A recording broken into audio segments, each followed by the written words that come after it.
जब तक तोरंगे नहीं तब तक सोरंगे नहीं আমাগরে এই যে যত যাই হোক নেগেটিভ কথা বলতে কব আর আমাগরে কিন্তু কই দিয়েছে আমি 2001 সনে কিন্তু ওই যে আমার জল সঞ্চয়ের মাধ্যমিক বিদ্যালয় প্রঙ্গনের হলে ওইখানে যে একটা হয়েছিল মিটিং হয়েছিল ওনাও কিন্তু আমি আহ্বান করেছিলাম মনমর কান্তরে ব্রহ্মপুত্র ভালো নিয়ে যে রাইজো ভাইয়া তো জল সমস্ত রাইজো ভাইয়া আহ্বান করলাম প্রথম আমি ওখানে এমএলএ হবেন কারণ তোর ওই সব আসছিল আর তখন এমএলএ হবে তখন থেকে আগে থেকে ওইটার জন্য মানুষের সচেতন বানানোর জন্য কত গান কত কিছু নাটক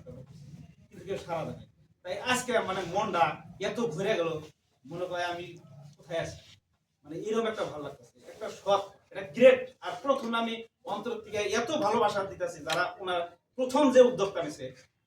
তাদেরকে আমার অন্তর থেকে অনেক অনেক ধন্যবাদ আর অনেক অনেক এই মহৎ উদ্দেশ্যটা আমি কিসের জন্য চিন্তা করছিলাম যে আমাদের জায়গায় যদি জায়গা চলে তাহলে এই মানুষ আর্থিক দিক দিয়ে যদি অনটন থেকে শিক্ষা শিক্ষিত কোন সমাজ পিসফুল সোসাইটি কোনোদিন হবে না তাই ওই জন্য আমি ছোট থেকেই আমি ওইটা চিন্তা করছি যে এই নদীটা যদি কন্ট্রোল করা যায় চীনের হোয়াংহো নদীর কথাটা যখন আমি পড়ছিলাম তখন থেকে আমার মনের মধ্যে চিন্তা যে এই নদীটা যদি কন্ট্রোল করা যায় তাহলে কিন্তু আমাদের দেশ রক্ষা হবো তাহলে কিন্তু আমাদের সমাজ